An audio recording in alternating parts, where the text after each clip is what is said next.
Juan capítulo 10. ¿Conoce usted muy bien este pasaje?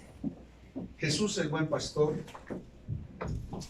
He titulado esta predicación La responsabilidad de un pastor. La responsabilidad de un pastor. Si usted encontró el Evangelio según San Juan capítulo 10, le pediré que me acompañe a leer el versículo 11, versículo 12 y versículo 13. Dice así la escritura: yo soy el buen pastor. El buen pastor su vida da por las ovejas. Mas el asalariado y que no es pastor, de quien no son propias las ovejas, ve venir al lobo y deja las ovejas y huye. Y el lobo arrebata las ovejas y las dispersa. Así que el asalariado huye porque es asalariado y no le importan las ovejas. Padre mío, que tu palabra hable a nuestras vidas. Señor, yo reconozco que soy barro y te pido, Señor, una vez más tu favor sobre mi vida.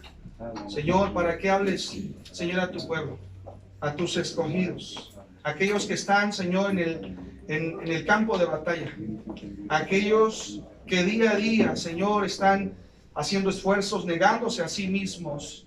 Señor, ayúdanos.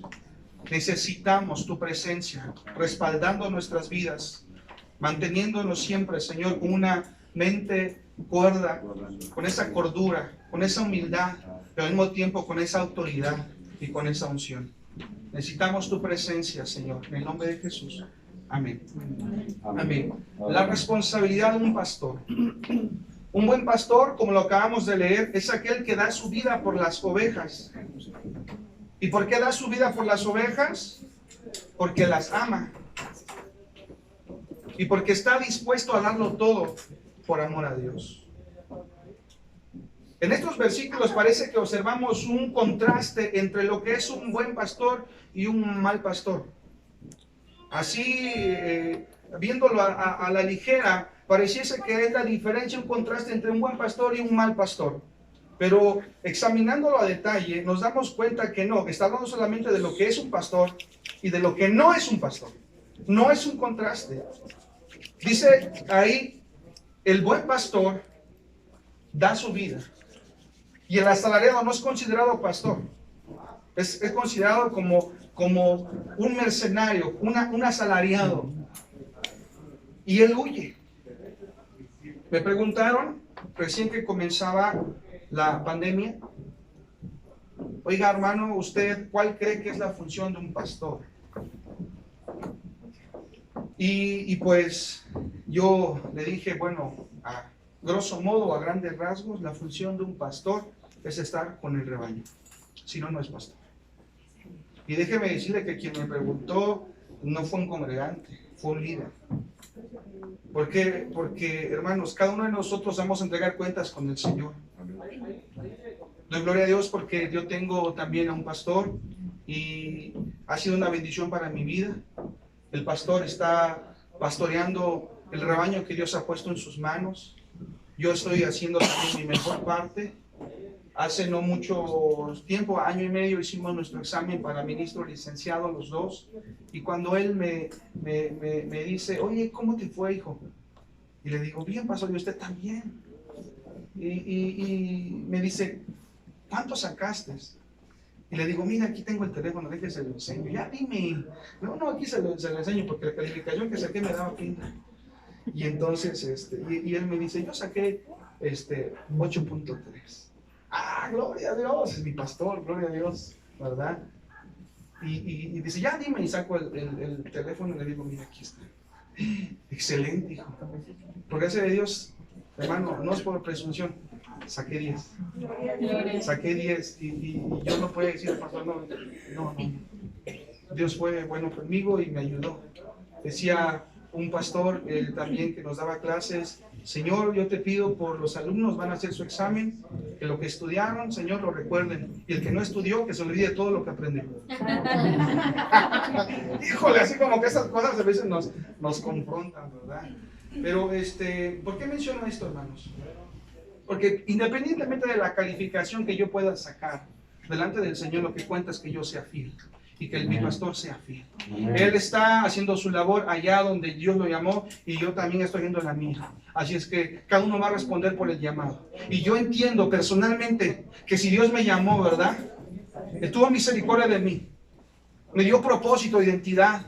Y además de eso me dio un privilegio, hermano, que yo no merezco. Por lo tanto, estoy en deuda y tengo que hacer lo mejor que pueda. Porque me ha puesto por cabeza y no por cola. Eso lo entiendo, hermanos. Y entonces, literalmente argumentaban, bueno, tu pastor cerró la iglesia y tú no. Y le digo, hermano, es que por convicción personal, él va a traer cuentas del Señor y hay diferentes formas de pastorear. Ya nos damos cuenta que hay diferentes formas de pastorear a través, ¿verdad? Presencial, virtual, híbrido. Hay muchas formas, hermanos. Pero gloria a Dios, hermanos. No hemos cerrado. La iglesia ha estado abierta, no ha habido ningún enfermo, hermano. Ninguno ha muerto, doy gloria a Dios, hermano. No porque sea el más audaz, no porque tenga la super fe, hermano. Pero yo sé que en la obediencia al Señor abre puertas, el Señor bendice. Y experimentamos nosotros eso. Se lo puedo decir, hermano, con testimonio. Pregúntenle a cualquiera de los hermanos que suba, hermano, ¿cuál de los hermanos? Es cierto que falleció un hermano y le van a decir, ¿cuál? Porque yo no supe. A menos que les haya anoche. Pero hasta el día de hoy ninguno ha fallecido, hermano. Y tenemos gente de tercera edad, 80 y tantos años, está sanita. Por gloria a Dios. Hemos orado por gente enferma. Entonces yo sé que también, por otro lado, no quiero irme al otro extremo, pensar que quien cerró no tiene fe. No, hermano. Usted ha sido su mejor esfuerzo y su mejor parte en donde le tocó. Por lo menos aquí, ¿verdad? En la mía. Yo entendí que no soy asalariado. Fui llamado para servir al Señor. Y como dijo Pablo, aunque me gaste de lo mío, aunque pierda mi vida en el ejercicio, yo sé que lo demás es ganancia. Yo sé que es ganancia. La Escritura dice en Jeremías 3:15, el Señor tiene la intención de darle a sus ovejas pastores según el corazón de Dios. Y yo sé que usted está haciendo su mejor esfuerzo por ser ese pastor conforme al corazón de Dios. Ejemplo de ello, David. David fue considerado como un hombre conforme al corazón de Dios. Pero todos sabemos que David no era perfecto. David también, al igual que usted y yo, tenía debilidades. Y falló de una forma triste, falló de una forma terrible, adulteró, pues mandó a matar literalmente a otro hombre. Y Dios seguía teniendo de él misericordia. Pero algo que vemos en la vida de David, que cuando el Señor lo llamó a cuentas, él no respondió como Adán. Es que la mujer que me diste. Él no dijo, es que yo vi a Betsabé y ella me provocó porque intencionalmente ella se desnudó delante de mí y pues la culpa la tiene Betsabé porque... No, hermano. Y yo creo que estoy hablando con varones entendidos y sabios, ¿verdad? Se requiere aprender a ser humildes. Se requiere aprender a aceptar cuando uno falla, porque si nos equivocamos. La iglesia de este lugar sabe que no tiene un pastor perfecto, que también me equivoco, que también lloro. Si me corto me sale sangre, hermano. Es una realidad, también nos cansamos.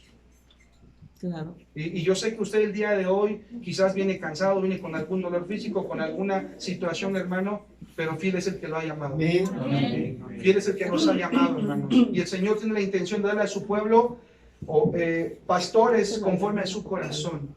Y eso es lo que yo tengo que buscar cada día, ser un pastor conforme al corazón de Dios, no que me pastoree a mí mismo. Compartí ayer en la iglesia cuando el Señor reprende duramente a los atalayas, aquellos que son puestos en un lugar alto para poder ver a lo lejos, gente entendida que alcanza a discernir. Esos que vienen con malas intenciones, los van a atacar. Gente avisada inmediatamente comunica a los demás, prepárense porque viene la guerra. Prepárense porque no sabemos qué va a suceder. Pero dice que los atalayas son mudos, son ciegos, no alcanzan a ver, no alcanzan a discernir y los describe de una forma muy, muy terrible. La Escritura, usted lo sabe, hermano. Yo no quiero que cuando llegue la presencia de Dios el Señor me hable así. Perro mudo, ciego. Yo quiero que cuando el Señor me llame a su presencia, hermano, diga, buen siervo fiel. Amén. Hermano, si he de morir en campo de batalla, hermano, para eso el Señor me dio vida. Amén. Hermano, yo sé que al igual que usted, quiero abrir mi corazón, porque siento de parte del Señor hacerlo. eh, como a los 10, 11 años, yo lamentaba la vida que tenía, el tipo de ambiente familiar, el hogar en el que yo crecí, al igual que usted, quizás no fue muy bueno y yo deseaba morir. Yo muchas de las veces llegué a decir, Señor, ¿por qué me das la vida? ¿Por qué vivo? Ver problemas en casa de mis padres. Mi padre, quien yo considero mi padre, no es mi padre biológico. Él se hizo cargo de mí. Y lo honro y lo bendigo porque ahí mostró él amor. Amaba a mi madre y ese amor lo llevó también a amarme a mí. No fue perfecto. Muchas ocasiones sufrí maltrato, humillación al saber que yo no era hijo biológico y muchos de los problemas que sucedían, a veces de la alimentación, a veces de la colegiatura, a veces de la vestimenta, es tu hijo y yo no quería ver a mi madre llorar, no quería ver a mi madre sufrir y yo decía, Señor, quítame la vida, si muero yo ya no va a haber problemas en casa, pero la verdad es que el problema se encuentra en el pecado. Y hermanos, a veces en la juventud, en esa infancia, hermano, uno vive cosas tan tristes que yo deseaba morir. Jamás intenté suicidarme, gracias a Dios, hermano, pero sí, yo no quería vivir. Yo lloraba y decía, Señor, ¿por qué me das la vida? Cuando el Señor me alcanzó, hermano, entendí. Dios me dio propósito, me dio identidad, hermano, vivo para la gloria de Dios. Yo no voy a entregar cuentas de las decisiones que tomaron mis padres, pero yo sí voy a entregar cuentas de lo que yo voy a hacer a partir de que yo le conozco. Por eso me esfuerzo por ser un buen padre, un buen esposo, por eso me esfuerzo de dar lo mejor, porque Dios dio lo mejor por mí, sin merecerlo. Entonces, hermano, si Dios lo dio todo por mí, ¿yo por qué voy a tener reservas? ¿Yo por qué voy a no ser fiel? ¿Por qué no voy a dar todo si Él lo dio todo por amor a mí? ¿Por qué no lo voy a dar? Y hermano, el desafío, hermano, es a que usted lo dé todo. Yo sé que lo está haciendo, hermano. Y que esta palabra sirve para dar ánimo a su vida, hermano. Que siga dándolo todo, porque el Señor viene pronto. Y no quiero que el Señor diga, ¿verdad? Perros mudos, ciegos, aman el dormir. No. Hermano, si el Señor me llama a su presencia, que sea trabajando. Dicen, es que tal persona murió, pero ¿cómo murió? ¿Murió como Elías allá en la cueva? ¿Qué haces aquí, Elías? ¿Qué haces aquí, Elías? Y Elías sale con el argumento, es que, Señor, yo tengo celo por ti y me persiguen. No te pregunté por qué, porque el por qué lo conozco yo. Te pregunto, ¿qué es aquí? Te di una tarea. Tienes cosas que hacer. No pierdas el tiempo. Y hermano, es lo que a veces estamos justificando, el no ser fieles, el no ser audaces, hermano. Una vida radical. El Señor nos llamó para ser radicales. Somos hijos de Dios. Se requiere hombres como Pedro, no perfectos, pero Señor, si eres tú, manda que yo camine. Señor, si eres tú. La Escritura dice ahí en el Evangelio según San Lucas, cuando el Señor venga, hallará fe en la tierra. Ahí en el capítulo 18, versículo 8. Pero le está diciendo no a los fariseos del capítulo 17 o no a los leprosos que habían sanado, porque había mucha gente que seguía a Jesús, sino le está diciendo a sus discípulos. Hay mucha ingratitud el día de hoy, pero yo creo que no es correcto que nosotros seamos ingratos. Se lo debemos todo a Él. Él es quien nos ha hecho sentar en los lugares, ¿verdad?, celestiales, lugares honrosos, lugares preparados para usted y para mí, hermano. Necesitamos buscar ser hombres, pastores, conforme al corazón de Dios, que reconocen sus debilidades, sus deficiencias, pero también saben a dónde ir. Porque de buena gana me gloriaré en mi debilidad. Si algo bueno está sucediendo en este lugar, no es porque yo sea el más hábil, no es porque yo sea el más valiente, hermano, es porque he decidido confiar en el Señor. Amén. Yo le he dicho a la iglesia, en una ocasión tuve que viajar a predicar la palabra y yo reconozco que a veces me pasa como Moisés, se me lengua la traba, a veces tartamudeo, hermano. Y yo digo, Señor, yo sé que tengo que hacer mi mejor esfuerzo, tengo que prepararme. Si voy a tocar un instrumento, tengo que hacerlo mejor. Si voy a predicar, tengo que hacerlo mejor. Y mientras yo iba a un lugar a predicar, yo decía, Señor, respalda mi vida. Y comencé a ver ciertos anuncios mientras avanzaba el autobús. y decía, aprenda usted a ser un gran conferencista, con buena dicción, ¿verdad? En su porte. Y decía, curso, creo que era como 7,000 pesos. Y yo dije, pues bueno, no es poco, tampoco es mucho. Y sería bueno, porque el Señor merece lo mejor de mí. Y como pasaba y eran muchos los que estaban seguiditos ahí, como que hasta daba así para apuntar. Ya cuando saco el teléfono y viene el Espíritu Santo, ¿qué estás haciendo? Inmediatamente el Señor me dijo, ¿tú crees que Moisés necesitó aprender a hablar bien en público? Si Moisés estuviera aquí, ¿tú crees que él se inscribiría en un lugar de esos para aprender a hablar bien en público? Con 2 horas de buena oratoria, hermano, ¿se dividiría el mar en 2? Hermano, con una buena prédica, ¿acaso el faraón dejará ir al pueblo de Dios? Es la obediencia, hermano, y la dependencia de Dios. Y hoy lo que hace falta, hermanos, es que aprendamos a ser obedientes al Señor. Aprendamos a depender de Dios, porque el Señor no se equivoca. ¿Saben?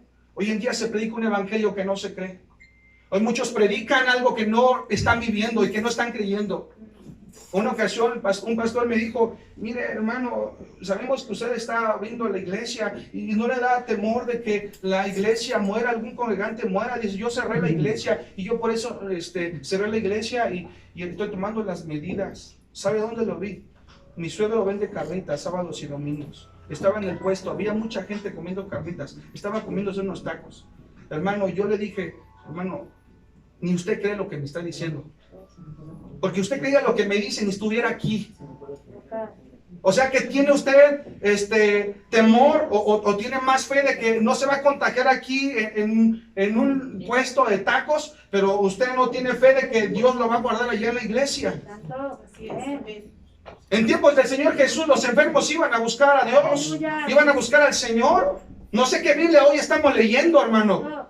Yo le quiero hablar del corazón, hermano. Predicamos un evangelio que no creemos. Hoy en día, ¿sabes qué es el argumento también que yo he escuchado? No, es que cuando tú leas la Biblia, léele no con ojos es que todos queremos ver, a ver qué predicación vamos a dar. No la veas por eso. Y está bien, hermano, tener un devocional, hermano. Pero hoy predican un evangelio del Chavo del 8 sin querer queriendo, hermano. Cuando tenemos una responsabilidad, tenemos que predicar la palabra de Dios, prepararnos para ello, hermano. No prediquemos sin querer queriendo. Tiene que ser usted un hombre, hermano, que está buscando intencionalmente. Miren lo que dice Malaquías. Vamos a Malaquías, hermano. Dice la escritura aquí en Malaquías.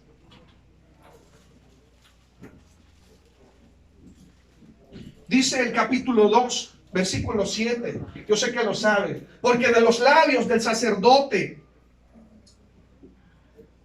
considérese pastor, considérese maestro, mentor. Porque de los labios del sacerdote han de guardar sabiduría, y de su boca el pueblo buscará la ley. Porque mensajero es de Jehová de los ejércitos. Amén. Yo entiendo esa responsabilidad, hermano.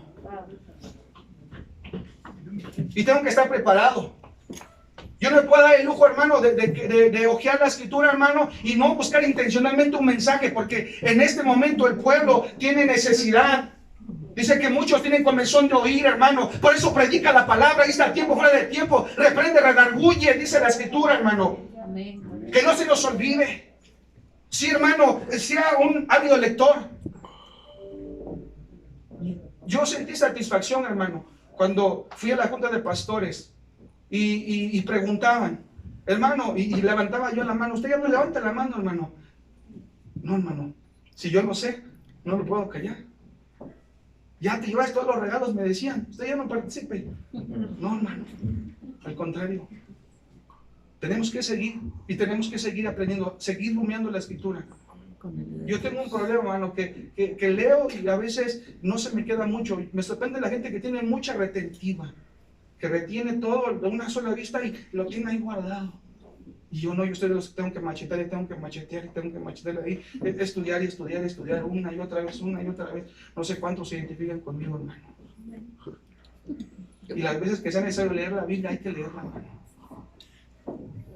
De tal manera que dice, cuando te cortes, te salga, te brote la Biblia, hermano. Donde quiera que te corte. Como aquel árbol aromático, hermanos. Dicen que hay árboles aromáticos que su savia, que el jugo que ellos emanan es para los mejores perfumes, las mejores fragancias. ¿Y qué es lo que hacen las personas que se dedican a buscar esos árboles? Es que se levantan muy temprano y son guiados por el aroma. Se huele a kilómetros y entonces comienzan a arrastrar ese aroma y dan con el árbol. Pero saben, aquel talador viene con la hacha afilada, pero el árbol no se amedrenta. Y a medida que viene el talador con el hacha, no disminuye la intensidad. A medida que viene la prueba, el Hijo de Dios, el que es llamado, hermano, no va a huir. ¿Sabe algo que me dijeron a mí en el Instituto Bíblico cuando yo entré, hermano? ¿Eres llamado o te ofreciste? Porque el que es llamado permanece. No dice, tomo mis canicas y me voy, porque el que se ofreció llega un momento en el que siente que está perdiendo y dice, sabes que ya no me voy, ya no me conviene. Ese es asalariado, porque el que es llamado va a permanecer. Y viene el talador con aquella hacha y no disminuye, es más intenso. Y entonces el talador da con aquel árbol. Y entonces el talador comienza a cortar. Y a medida que corta, no solamente la fragancia se esparce más, la fragancia invade el hacha, escurre y baña también al talador. Y a medida que comienza a talar, déjame decirles, cuando más brota. Y hermano, cuando más pruebas se levantan, cuando más adversidad hay, es como tú y yo tenemos que permanecer fieles, hermano. Porque vivimos para la gloria de Dios. Hermano, sea que vivamos o que muramos, somos de Él. Vamos a entregar cuentas. Y cuando el Señor nos llame, que nos haya siendo fieles. Amén. Póngase de pie, hermano. Póngase de pie.